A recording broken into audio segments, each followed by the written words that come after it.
hal-hal yang berkaitan dengan hukum-hukum zakat fitrah. Zakat fitrah pertama hanya wajib bagi orang yang menemukan terbenamnya matahari di akhir bulan Ramadan. Menemukan terbenamnya matahari di akhir bulan Ramadan. Kalau ada seorang masuk Islam menjelang maghrib di akhir bulan Ramadan, maka dia kena wajib zakat fitrah. Kalau dia mau bayar, maka dia harus bayar. Tapi kalau dia masuk Islam setelah azan maghrib, malam takbiran, tidak wajib. Paham? Tidak wajib. Ada orang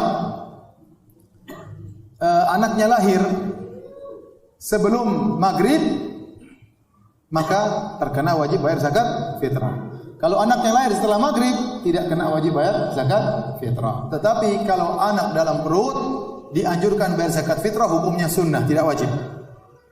Tapi kalau dia lahir sebelum maghrib, jadi hukumnya apa? Wajib. Dia lahir setelah maghrib, malam takbiran, tidak wajib. Paham? Jadi dia berkaitan dengan orang yang menemukan malam atau terbenam matahari. Ada orang meninggal sebelum takbiran, sebelum azan maghrib. Kena wajib zakat fitrah enggak? Enggak. Karena dia meninggal sebelum maghrib di hari terakhir. Tapi kalau dia meninggal salat Isya di malam takbiran, dia sudah kena zakat fitrah. Maka orang walinya yang membayarkan zakat fitrahnya. Paham ini? Baik. Ini yang pertama. Yang kedua, zakat fitrah berapa harus dibayar? Yang dibayar zakat fitrah adalah 1 sa'. 1 sa' dari kalau zaman dahulu min tamar, dari korma, dari zabib, dari kismis, kemudian dari syair, dari gandum, dari bur, dari gandum juga. Ya, intinya secara umum dapat ulama mengatakan 1 sa'. Ada sebagian ulama mengatakan kalau bur setengah sa', tapi yang secara umum 1 sa'. Nah, 1 sa' itu adalah ukuran volume, literan, bukan berat. Dan 1 sa' itu adalah 4 mud. 1 mud itu begini. Dengan ukuran tangan orang yang sedang, kalau dia mengambil korma yang kering, dia ambil begini. Ini 1 mud. 2 mud. 3 mud, 4 mud. 4 mud lah 1 sa'. Dahulu ada seorang ulama di kota Madinah, kalau dia bayar zakat, dia bayarnya begitu, enggak usah timbang-timbang. Sini, dia ambil beras 1, 2, 3, 4, 1 sa' selesai. Enggak tahu berapa beratnya. Karena 1 sa' itu 4 mud. 1 mud itu begini, 1 begini. Ya, tergantung gunungnya seberapa bisa berubah. Tapi wajar lah kalau dia ambil begini, wajar yang wajar 1. Entah berapa. Tapi maka tatkala dikonversikan dari volume menjadi berat, ini berubah berbeda-beda. Ya. Berat 4 beginian kismis, maksud saya anggur yang sudah kering, beda dengan 4 ginian beras, itu tidak? Beratnya beda-beda. Beda dengan 4 ginian korma, beda dengan 4 ginian gandum. Maka tatkala dikonversikan dari ukuran volume menjadi ukuran berat, ini timbullah khilaf di kalangan para ulama. Saya baca-baca tentang beras, maka mereka bedakan lagi.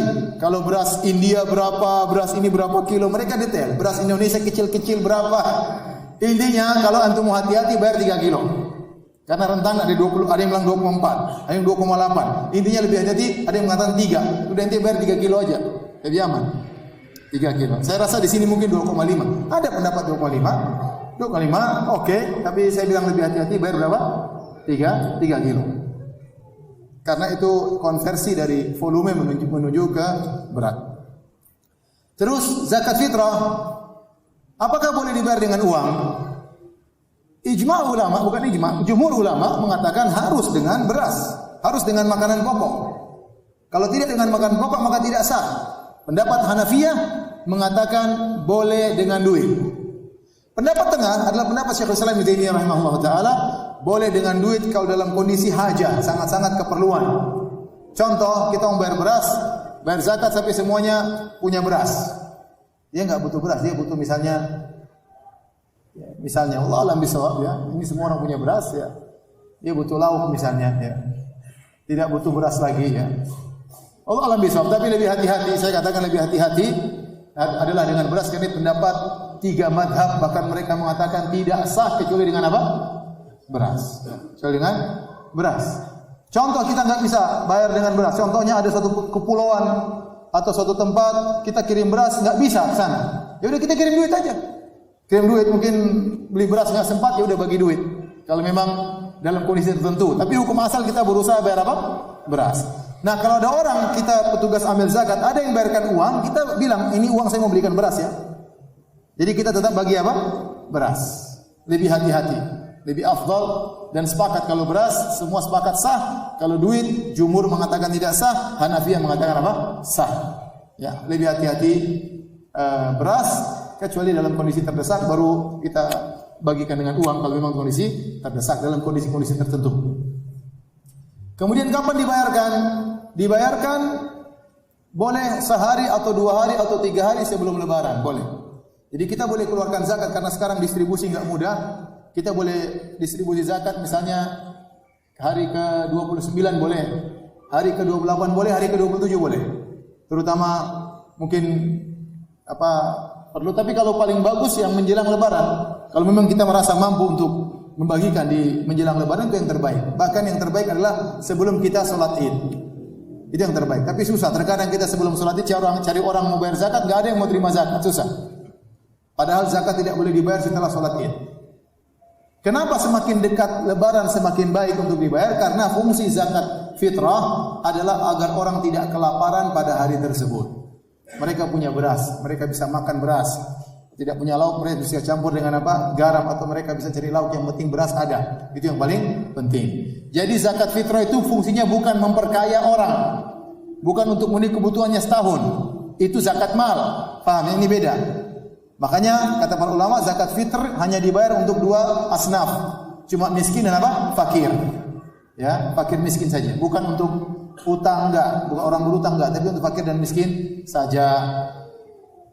Itulah kira-kira kaitannya dengan zakat fitr. Kita masih ada waktu sedikit.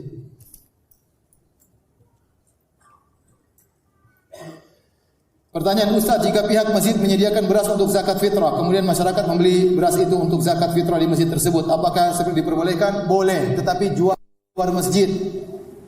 Jangan di masjid. Jual di depan sana pun pintu masjid. Jangan. Masjid ini memudahkan, enggak ada masalah. Ya. Atau lebih mudah misalnya enggak usah jualan. Bilang saja kita akan menalangi, jadi taukil. Silakan bayar di awal bulan, enggak ada. Nanti saya akan beli apa? Kita beli beras dan kita akan bertanggung jawab distribusinya. Ya itu lebih bagus daripada buka jualan, ya. Daripada buka jualan. Tapi selain dia buka jualan di luar masjid enggak apa. Ya. Banyak takmir yang bagus, jadi mereka terima duit, mereka bilang kami terima duit sampai tanggal sekian. Kenapa? Karena kami butuh waktu untuk apa? Untuk beli beras dan untuk mempersiapkan distribusinya. Tetapi tetap aja disediakan, tiba-tiba ada malam lebaran bayar, berusaha kita terima. Kita terima, ya, agar kita bisa distribusikan. Apa hukumnya bayar zakat fitrah di sekolah dan bayar zakat fitrah di rumah lagi? Lebih afdal yang mana? Enggak, di mana saja, yang penting kita tahu yang menerima zakat tersebut amanah. Dia akan membelikan beras dan dia akan berikan kepada orang yang berhak menerimanya. Cukup salah satu, tapi yang terbaik adalah yang di sekitar kita. Jadi di antara fungsi zakat adalah untuk menghilangkan kecemburuan orang yang miskin di sekitar kita. Makanya terkadang kalau kita bayar zakat mal, kita turun tangan, bukannya riya, bukan. Tapi agar orang masyarakat miskin tahu, saya ini bayar zakat. Maka kita tunjukkan, saya bayar, bagi orang miskin kita kasih. Supaya dia tidak hasad sama kita. Nanti kalau kita suruh orang bayar, ini orang kaya enggak bayar-bayar, padahal itu suruhan kita. Saya mau ikhlas, karena kita mau ikhlas, akhirnya orang suudzon. Ya. Jadi terkadang kita memang tunjukkan supaya mereka tidak suudzon kepada kita dan itu tidak mengapa. Makanya kata Nabi, shadaqatan tu'khadhu min aghniyaihim faturaddu ala fuqaraihim. Sedekah diambil orang kaya, dikembalikan kepada orang miskin. Yang terbaik adalah orang miskin sekitar. Tapi seandainya kita berikan agak jauh, tidak mengapa kalau memang ada keperluan. Tapi hukum asalnya kita bayar zakat fitrah untuk orang sekitar kita.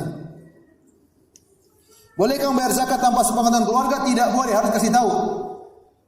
Saya mau bayarkan zakat fitrahmu, karena dia butuh taukil. Kasih tahu aja, saya bayarkan kamu. Ya. Jadi sebelum kita bayar, kita kasih tahu dia, saya akan bayarkan kamu. Kecuali keluarga memang sudah tahu, memang tugas saya tidak perlu bilang istri anak-anak saya bayar aja. Karena mereka tahu memang saya yang harus bayar untuk mereka. Tapi kalau saya bayarkan kakak misalnya, Maka saya kasih tahu. Misalnya ibu saya sudah tahu kalau saya yang bayarkan zakat tiap bulan, tiap tahun, ya sudah, saya nggak perlu kasih tahu. Mereka sudah tahu kok biasanya saya yang bayar. Dari awal mereka sudah serahkan. Tapi kalau kakak, tetangga, kawan, kita perlu kasih tahu sebelum kita bayar. Ustadz, apakah jika lupa membayar zakat fitrah harus mengqadha'nya? Kalau sudah selesai orang sholat maka jadi sedekah biasa. Tetap dibayar istighfar. Tetap dibayar apa? Istighfar. Demikian saja kajian kita. Jangan lupa bayar zakat ya. Subhanallah wa bihamdihi asyhadu an la ilaha illa anta astaghfiruka wa atubu ilaik. Assalamualaikum warahmatullahi wabarakatuh.